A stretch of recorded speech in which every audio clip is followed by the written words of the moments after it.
able to repay it on time, he will instead require a pound of Antonio's flesh. This is the famous pound of flesh bond that nearly leads to Antonio's death, if not for Portia's cross-dressing as a lawyer in the play's climactic trial scene where Shylock's pursuit of the law and justice is turned against him and he's ultimately pressured into converting to Christianity upon pain of death. That's a big arc of the plot. I've left out some of the subplot stuff, but that's the big arc. A lot of what I'm going to be talking about are some dynamics that get set up right at the start of the play. We can step back though, however, and where we should step back and ask ourselves, why would Antonio be so willing to put his life on the line for Bassanio? It's not immediately clear on the surface of the text. To start to get at a question like this, in my classes, we take a step back from the plot to historicize or place in historical context some features of the various bonds at play here that had a different normative profile from what they do today. So what do I mean by normative? Well, just what is treated as normal or permissible or natural or okay in a given culture and or time period. Norms are social rules that predominate in a given society and its subgroups. And we could think of norms by contrast to laws, right? Breaking a law and breaking a norm or a rule of etiquette, which is a kind of lower stakes kind of norm, the consequences are very different, right? Antonio and Bassanio's male friendship is actually in tension or competition with Bassanio and Portia's relationship within a normatively erotic context. So friendship and marriage were both eroticized in the period, in other words. So I have sort of a summary over here of some essential traits of how marriage and friendship were sort of lived and thought of in the period. So marriage, here on the left side, was heterosocial or cross-social, meaning it brought together a gender difference, man and a woman. It was gaining ascendancy in the period. It had been sort of devalued for a long time in favor of male friendship especially, but same-sex friendship, female friendship, and male friendship were for a long time, a premium was put on that over marriage. It was erotic, but that eroticism was mostly justified and explained through as a necessary end to being reproductive or procreative. So marriage led to giving birth to children, and this was considered to be a sort of religious command, the go forth, be fruitful and multiply, right? So there's a religious hue to this whole dynamic. And politically, it becomes more of an imperative. If any of you are looking at biopolitical theory in your work right now, this is the ascendancy of kind of biopolitics, but we don't have to go into that right now. Friendship discourse, by contrast, is homosocial, meaning men with men, women with women. It was also homonormative, meaning that a sort of premium was placed on spending time with those of your own gender. It was also normatively homoerotic. So friendship in Shakespeare's time, the norm was that it was more erotic, affectionate than physically and emotionally than it is represented normatively in pop culture today. So the contrast that I like to use is, if you look at a standard Hollywood rom-com today, there's often a moment where two men accidentally hug each other, and then they immediately reassure each other that there's nothing truly affectionate happening here, right? They start talking about football and reassure each other that they're men and that there's nothing queer going on here, right? Hollywood rom-coms do that because they're playing into a norm. The opposite was the case with rom-coms in Shakespeare's time. It was normal to see men being affectionate and erotic with other men in the context of friendship on stage, and women being affectionate and erotic with one another in the context of friendship on stage in the period too, right? Does that distinction make sense? Friendship was the main term used to describe these same-sex erotic romantic relations in the period, though, which is why it's worth taking a moment to historicize it, to place it in historical context. So to see an example of homoerotic friendship in the play, let's take a look at the first conversation that happens between Bassanio and Antonio in the play. This is what kind of kicks things off at the very beginning. In their first conversation, Bassanio says to his friend Antonio, "To you, Antonio, I owe the most in money and in love," and he has a plan to get clear of all the debts I owe. In other words, he will cancel the main bonds of debt, monetary and affectionate, he has with Antonio by marrying Portia. Antonio's response is telling. He says to him that my purse, my person, my extremist means lie all unlocked to your occasions. Antonio puns on purse and person, equating his money and his self as unlocked to Bassanio, but purse in Shakespeare's time was commonly a slang term for the scrotum and male and female genitalia in general. So it carries a very direct, slangy, sexual connotation that would have been right there on the surface for Shakespeare's audience. Antonio mixes sexual and financial availability to his friend Bassanio here. The flesh bond, therefore, is often read as offering Antonio a new opportunity to keep Bassanio in his debt in terms of money and eroticized friendship. The stakes are high for Portia then, because there's no fighting a ghost. If Antonio dies for Bassanio by giving up his pound of flesh, she can never compete with that. This stuff that I've just said is usually as far as we have time to go in my classes, and it is how most gender and sexuality scholarship summarizes the Antonio and Bassanio relationship in the play and in relation to Portia. So this is the usual love triangle in the play that folks interested in this angle, as they usually talk about it.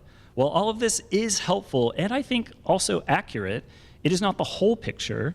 And now I'm going to talk to you about what I do think I'm adding to the conversation and where we could go further with the conversation from where we look at things in my classes.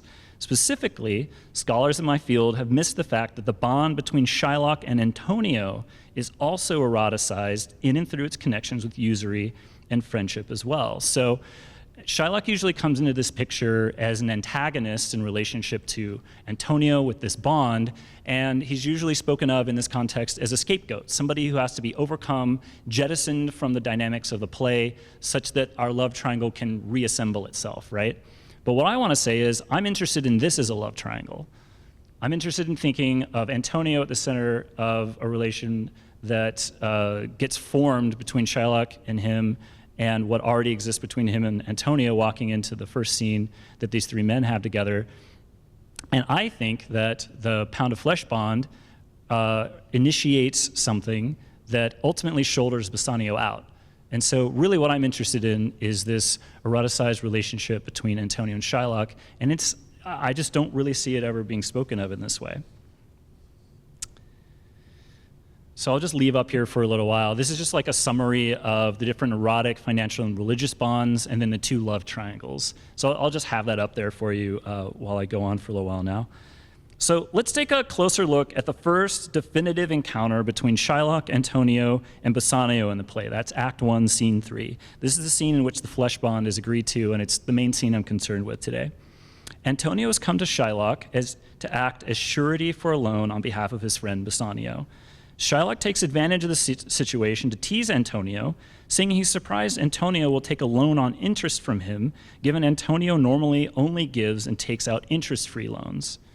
Antonio responds tersely, "I do never use it." Antonio is using an anti-Semitic pun here, as the word use would have referred to both usury, the practice of charging interest that Jews were allowed to participate in Venice, in historical Venice, and it would be a homonym for Jews, as the word would have been pronounced in Shakespeare's time. So we've lost this a little bit with our accent, but use and Jews would have sounded pretty similar in Shakespeare's accent. So when the actor said, "I do never use it," the anti-Semitic insult there would have been a lot more on the surface for his audience. This line provides the word use, upon which Shylock then builds his defense. He basically says, "Oh, I hear your insulting pun, and I'm going to add some of my own puns in." Taking his cue from Antonio's insulting pun on use as usury and Jews, Shylock responds with a further pun via use and the biblical story of Jacob and Laban's sheep to revalue usury's excess. Shylock recounts how, and this is a story from the Old Testament, it hardly ever receives attention in the scholarship on the play. And one of the things I'm trying to do is say that this is important for understanding the erotic relation between Shylock and Antonio that I think has been missed. I think it all starts right here. Shylock recounts how Laban has promised Jacob all the striped and spotted lambs from his flock, and Jacob is able to manipulate their breeding by placing peeled wands or striped sticks in front of the fulsome ewes. There's that word ewes, so that more parti-colored lambs are born. While explaining Jacob's thrift, Shylock refers to the woolly breeders engaged in the work of generation, and it is while they are doing the deed of kind that Jacob intervenes. When Antonio asks whether Shylock's story was inserted to make interest good, or is your gold and silver ewes and rams, Shylock replies, "I cannot tell, I make it breed as fast." Whence this talk of breeding and money, though? What made the analogy to manipulating the breeding of sheep or the deed of kind such a natural one for Shakespeare's audiences? So this is where I'm going to take a little detour into Aristotle's Politics, and I've shown you the title page of it here.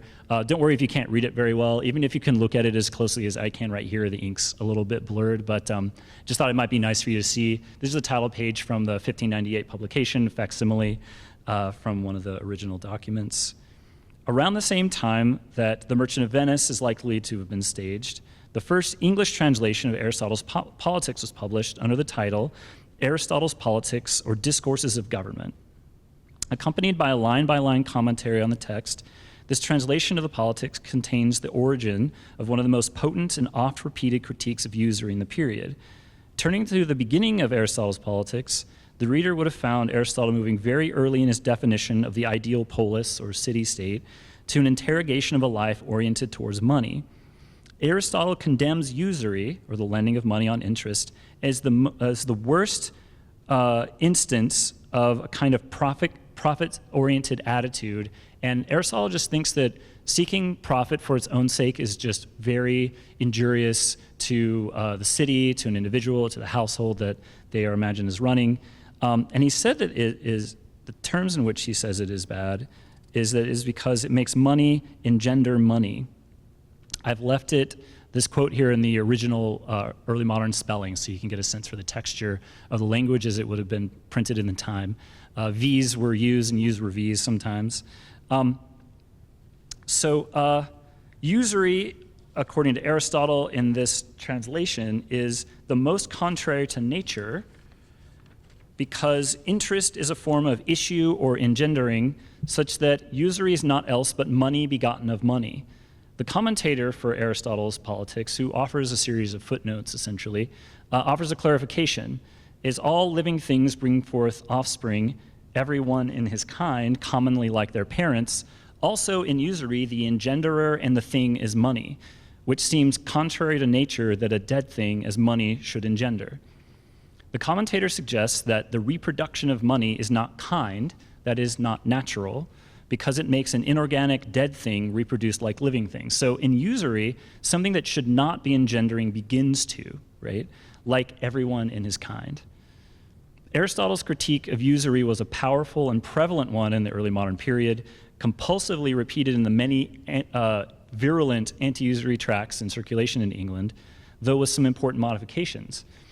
As we move towards the early modern period, money's sexual deviancy in usury led early modern writers to associate it with sodomy, a concept used to police forms of what were cast as non-normative sexual perversions that divert the natural and sacred ends of procreative sex.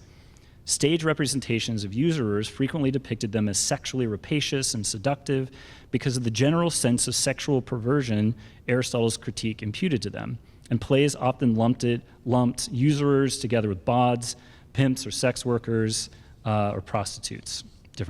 A couple different ways of using that term.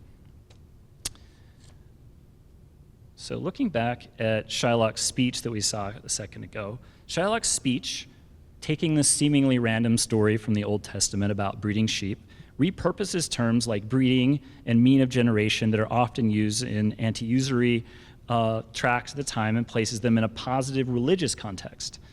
Shylock has also introduced the first instance of the word kind in their exchange, used here to refer to natural copulation, a meaning prepared for by Shylock's term work of generation.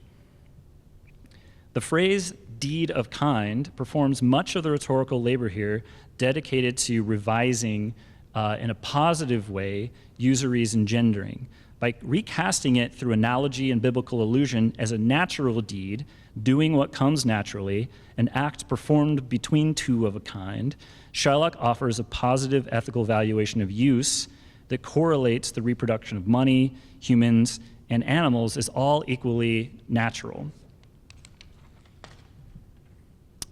In the face of the vitriol that Antonio sort of spits in Shylock's face following this speech and a little bit more of their interchange, however, Shylock suddenly transposes the meaning of the entire conversation upon a seemingly new context, that of friendship. In a fit of anger, Antonio also uses a biblical allusion to draw a line in the sand between himself and Shylock in terms of both religious difference and friendship. Antonio quips that, "If thou wilt lend this money, lend it not as to thy friends, for when did friendship take a breed of barren metal of his friend?" Antonio's reference to a breed of barren metal invokes the same critique that Aristotle mounts, but also introduces the topic of friendship in relation to breeding into this conversation. In response to Antonio, Shylock suggests in a key speech from my argument that what they have been talking about all along has actually been friendship. Shylock says, "Why, look you how you storm. I would be friends with you and have your love. Forget the shames you stain me with, supply your present wants, and take no doit of usance for my money, and you'll not hear me. This is kind I offer." Shylock's verbal maneuver is worth pausing over here, as he enacts a subtle and abrupt shift in the conversation. Rather than the usual straightforward reading of this speech that you'll see most footnotes offer, for example, in an edition of Merchant of Venice, as signaling Shylock's dropping the required interest on his loan, he seems to imply that what they've been talking about all along with usury's breeding was friendship and love. The pun in the final line on kind helps to reinforce and underscore the feeling that friendship and the deed of kind are somehow sutured now, or perhaps they always already were. Scholars in my field have not, to my knowledge, analyzed what Shylock is doing here in much detail. The other men in the scene do not miss the details of what Shylock is doing, however. Kind is then feverishly taken up by Bassanio and Antonio. In response to Shylock's kind offer, Bassanio remarks, "This were kindness." Shylock replies, "This kindness will I show." And this is the moment that Shylock proposes the bond of the pound of flesh, at which Antonio leaps, responding, "Content in faith, I'll seal to such a bond and say there is much kindness in the Jew." The erotic charge Shylock introduced with the phrase deed of kind is buoyed along through the scene even after the traditional form of procreative interest Aristotle critiques appears to have been dropped. But now it has been linked with homoerotic male friendship and the flesh. The ardent editor of The Merchant of Venice, John Drakakis, is one of the only scholars I've found that suggests, albeit obliquely, that Shylock might stitch something of usury's procreation into the above speech, precisely where it seems, on the contrary, to disappear. In a footnote to the ardent edition, Shylock's claim that "this is kind I offer," Drakakis notes that this gesture of brotherly friendship to Antonio invokes a more sinister meaning in its inadvertent and perhaps even perverse allusion to the deed of kind. Any reading of this line must balance these competing meanings, which are active in this context. That last sentence that he's saying any reading must balance these meanings, he doesn't, and I've not found anyone else that actually takes to what he suggests, that balances these meanings.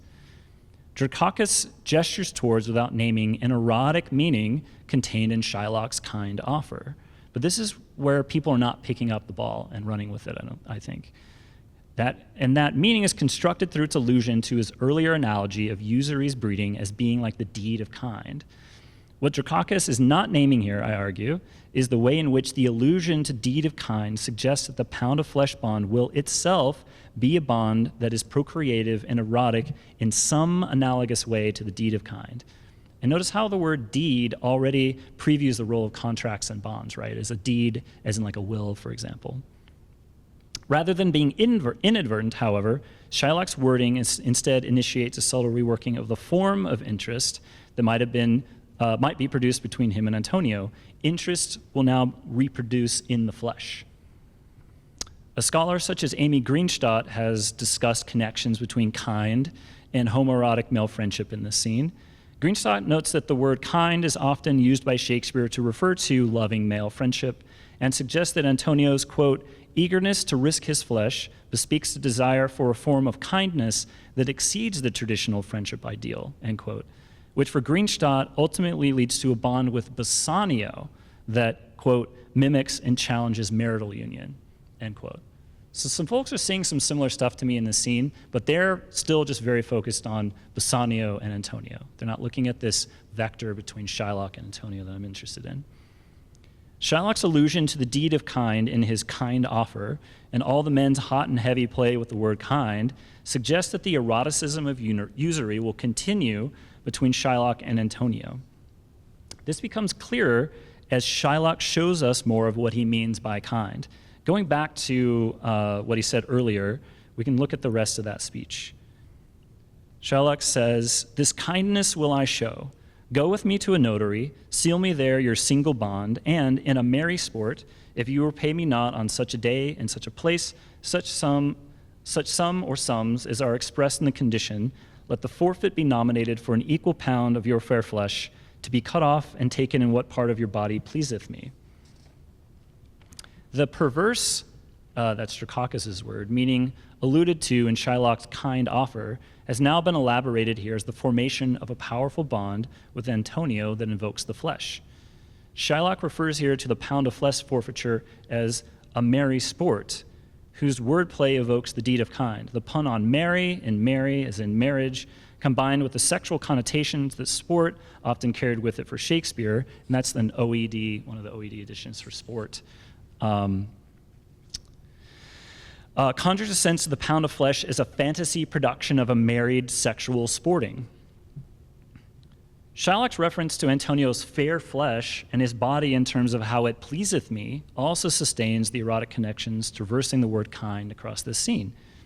The vector of eroticism now runs between Shylock and Antonio, leaving the much commented upon romance between Antonio and Bassanio to the side. Laura Kolb notes how Shylock's counterproposal is unusual because, quote, the obligation belongs solely to the merchant, Antonio, underwritten by or for no one else, end quote, a move which, quote, cuts Bassanio out of the deal altogether. The bond Antonio leaps at shoulders Bassanio out and could be intended more to make him jealous than to place him further in his debt. Shylock's final lines in the scene express a comic eagerness for the consummation of this bond. He says to Antonio, "Then meet with me forthwith at the notary, give him direction for this merry bond," there's a repetition of that phrase, "and I will go and purse the ducats straight." When Antonio replies, "Hie thee, gentle Jew," he evinces a shared sense of haste with Shylock. Once this deed of kind or merry bond that mimics the marital bond is notarized, Shylock will purse money for Antonio. Shylock uses the word purse that we discussed earlier when Antonio used it to suggest his sexual and financial availability to Bassanio in the first scene of the play. Drakakis again detects something erotic here, arguing that the Jew will now become Antonio's purse, suggesting a perverse and sterile repetition of the Antonio and Bassanio relationship. These are the only two comments I've been able to find in the extant scholarship on the play that notes these connections at all. While it is not clear to me why this relation is perverse, it is indeed a repetition of the sense of pursing from the first scene, but Shylock will now supplant Bassanio. Rather than sterile, furthermore, this purse is now full of fertile money. And so I'll just leave up this helpful, hopefully helpful summary up here as I have one last little section here. So finally, the phrase itself, the pound of flesh, further reinforces the sense that usury's breeding will continue in Antonio and Shylock's symbolic marriage. And this is where I'm going to take a little detour in the history and theory of money with you. It's going to seem maybe like it's not related, but I promise in my head it is. Hopefully it will come across for you also. The pound of flesh that this bond may produce contains a pun on pound in its monetary sense, as a denomination of money like shillings and pence. In the United Kingdom today, the pound is still the primary denomination there. It's like our dollar, right? We need to do some historicizing again here, because I'm about to tell you all something that no Shakespearean I've spoken with is aware of, at least until they've talked to me. There was no physical coin called a pound in Shakespeare's England, nor had there ever been. So that fact is simple. There was no coin called a pound. What I'm going to get into now involves a little bit of monetary history and theory. It's going to start to sound kind of weird, but it is true.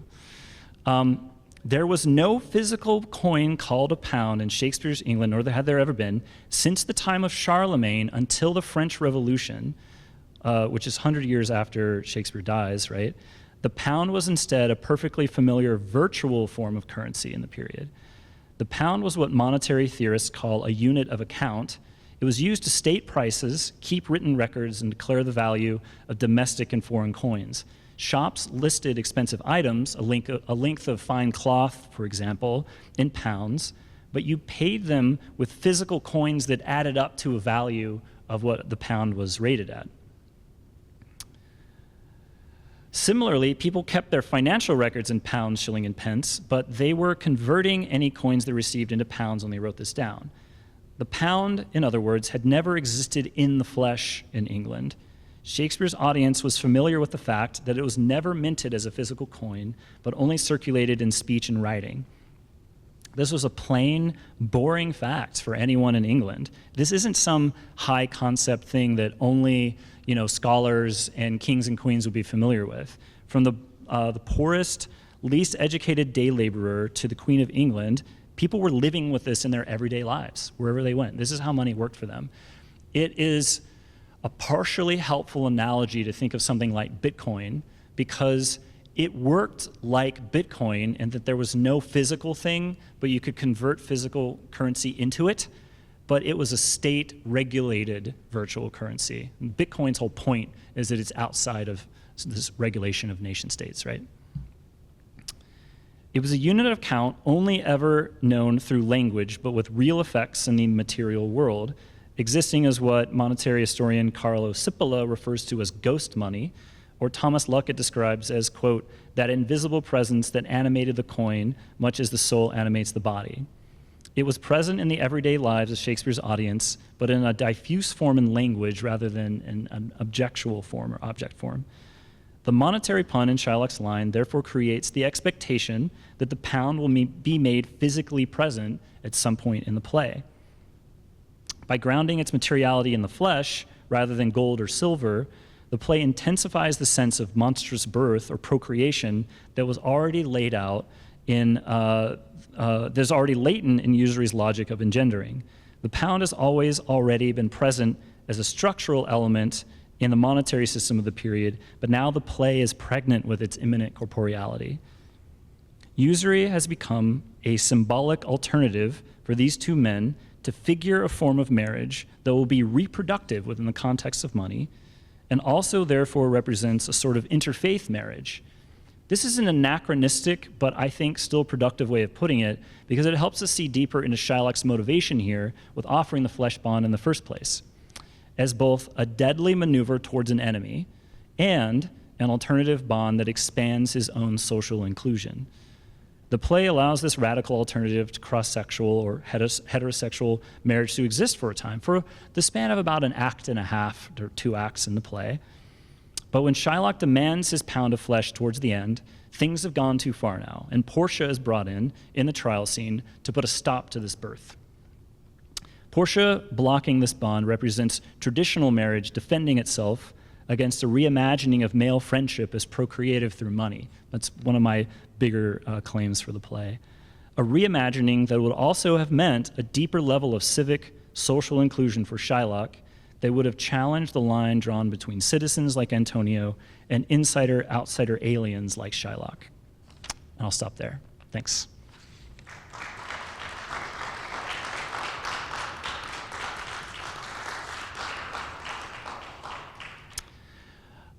So I can take questions, or we can all just go eat. I'm just going to put back up here this big summary slide that I have, in case that's helpful. Yeah, Micah. What I'm wondering about is, I was just thinking about Othello, and forgive me if I get the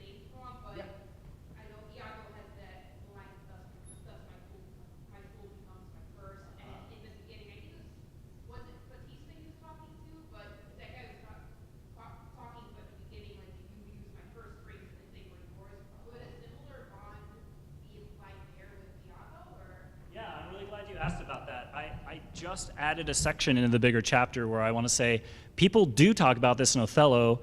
I don't know why they don't talk about it in Merchant. There's actually, so your memory is great there.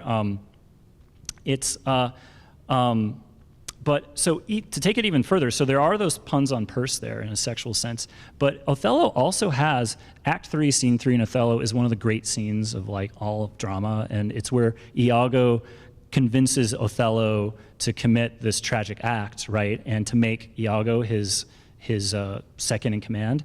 But the end of that scene ends with a simulated marriage ceremony between the two of them. Othello kneels and vows to, kill his wife, basically. He doesn't quite say kill yet, but he vows to get revenge. And then Iago says, wait, don't stand up yet. And he runs over and he kneels next to Othello too, and he makes a vow also dedicating himself to Othello that is in language that people in the period would have recognized as sounding like a marriage vow.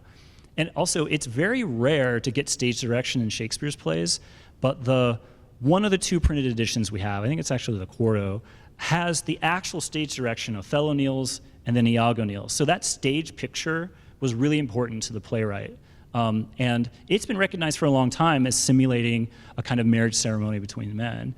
I just don't find people talking about it in Merchant. I'm still not really, honestly, I'm still not sure why. But that's a great connection. Thank you for that. Yeah, Trey.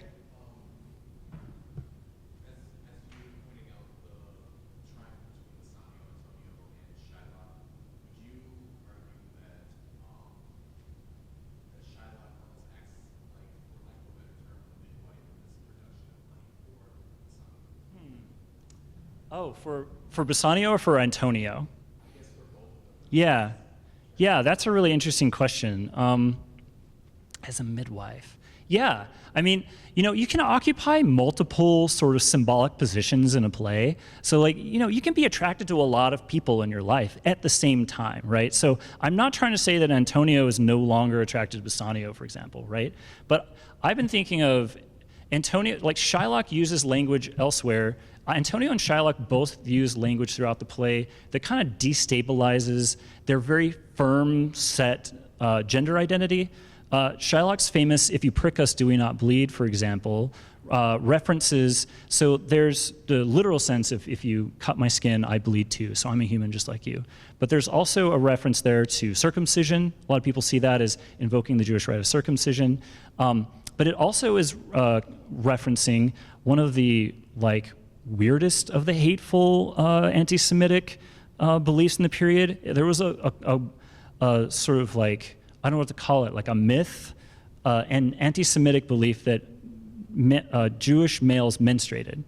This is one of the things said of Jewish men in England at the time and in Europe.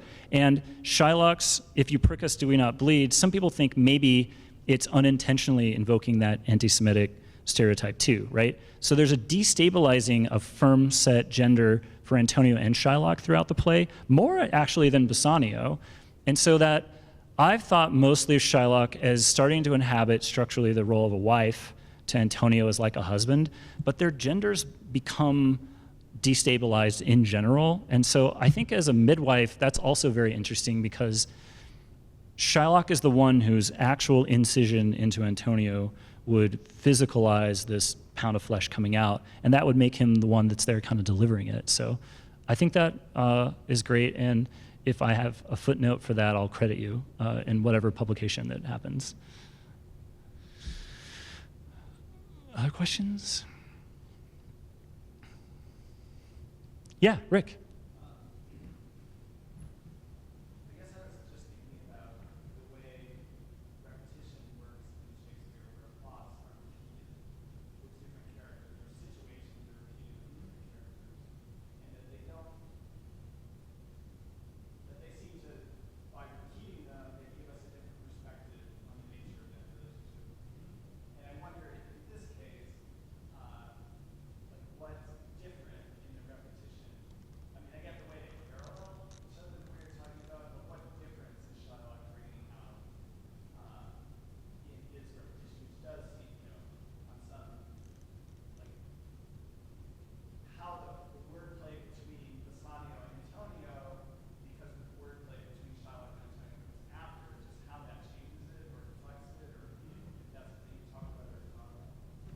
Yeah, I mean, that's a great question. I think that one way I could approach that is to say that Bassanio and Antonio represent a very recognizable form of erotic male friendship, or erotic male amity. That's another way that scholars usually use it in history of sexuality scholarship. So that one's very recognizable. It's there right away.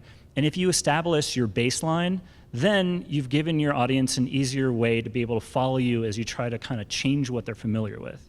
So it's like, okay, here's Antonio and Bassanio. Here's the kind of erotic male friendship you're used to seeing in a lot of plays on stage. Now I'm going to bring in Shylock, and I'm going to do something that's a lot different, but that builds on that. So that's one way I would say, repetition with a difference can be helpful, because you get the refrain, and then when somebody improvises on the refrain, you can still recognize what it's building on.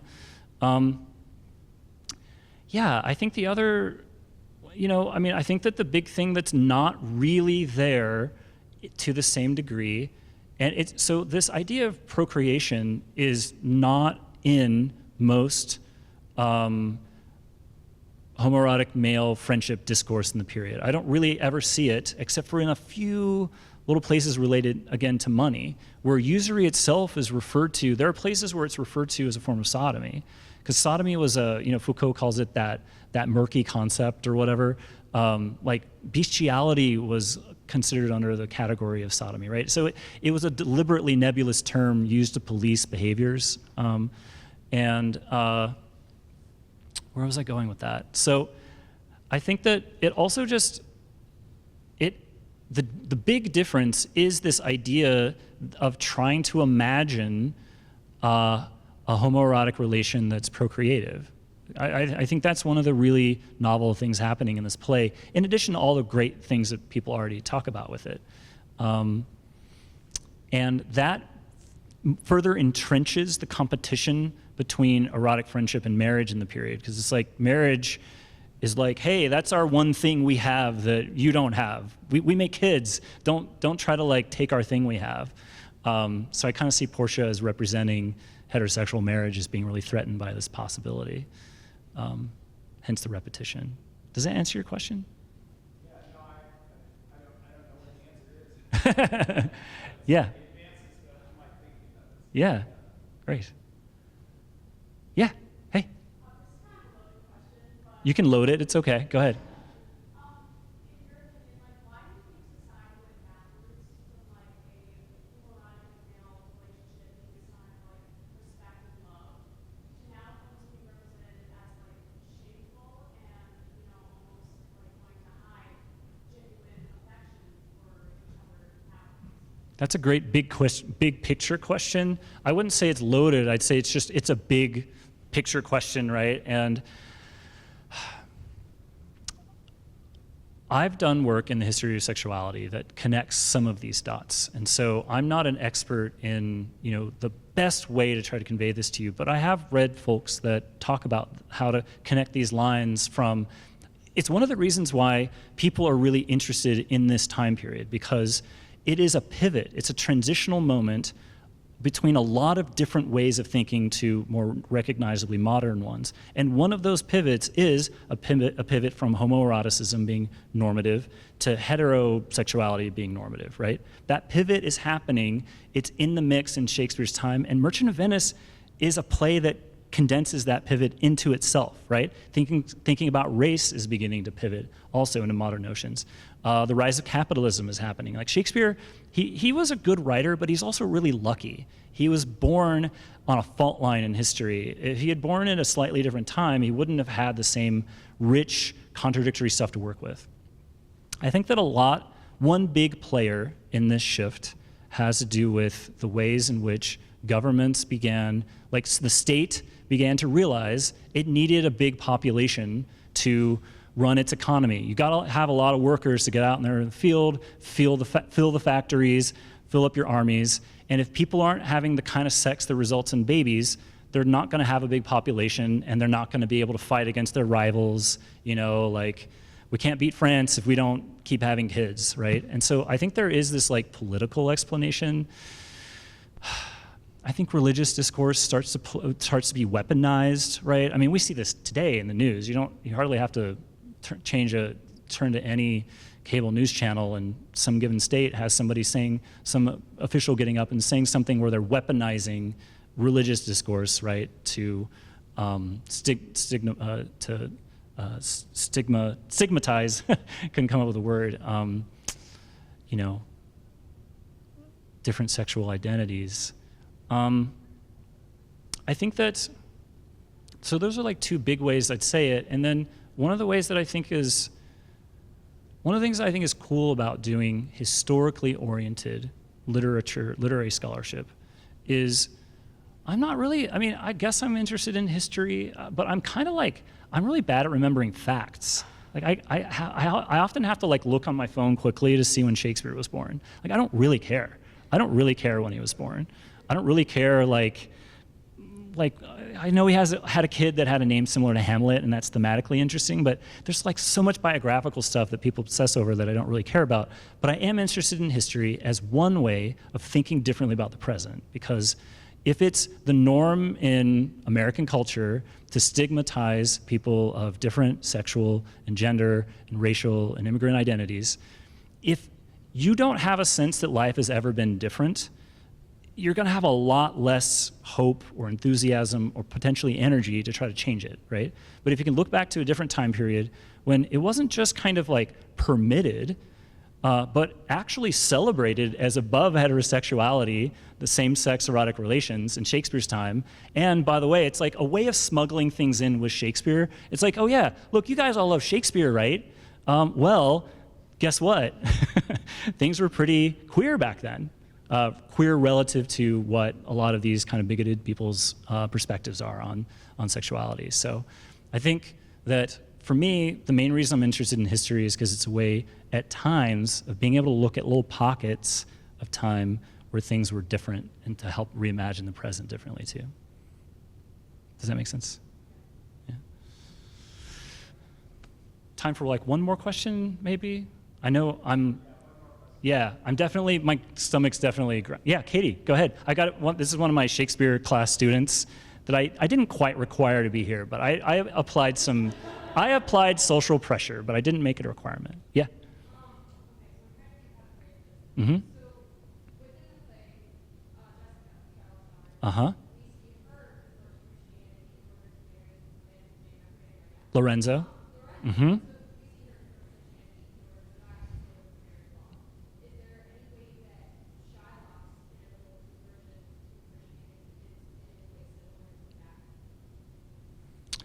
Shylock's relation to Christianity is like that. Yeah, so there's a few things I would say about that. One, the major pivot to Shylock angling from a kind of, there's this little while where there's a kind of like a peace accord between Shylock and the Christians.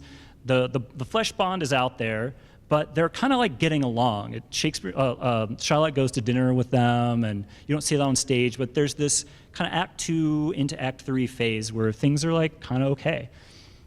When Antonio's ships fail to come in and he can't repay the loan, and Jessica runs away, Shylock then pivots and becomes obsessed with having his pound of flesh, right?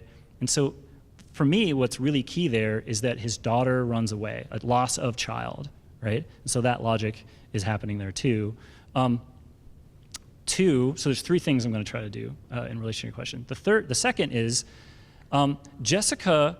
It's important that she cross-dresses as a man to sneak away, right? In order to get away from her current context, she needs to don the attire of the dominant gender's homosocial world and sneak out into it.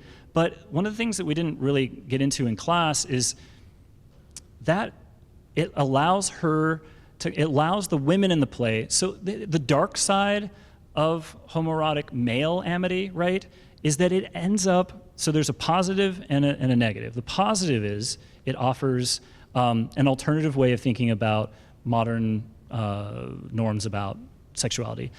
The unfortunate side is that it ends up being another way in which women are excluded from relationships, right? And so the other dynamic that you're seeing with women in the play is using the tools at hand to fight their way into a male-dominated space. Jessica cross-dressing as a man is a way of kind of wading into that erotic space amongst men, right? To kind of maybe up the ante with her and Lorenzo. And then, yeah, so Shylock's relationship to Christianity with this bond, I think that the marriage that's imagined for a little while in the play invokes a sense of a breaking down of the barrier between Jew and Christian. Yes. And that's why I think it's also not a coincidence that at the end of the play, when the whole thing gets broken, they all the same say to him, basically, we're going to execute you unless you convert to becoming a Christian. And the really hard thing to wrap our heads around with this play is that it is a punishment, but he will have expanded economic rights in Venice once he converts to Christianity. So there's this very bizarre benefit that he's getting that aligns with some of his values earlier. So it's a very complicated play, and I could keep talking about it for another hour. But does that get at your question, Katie? Yeah? Okay, maybe we'll stop there. Thank you for your questions. And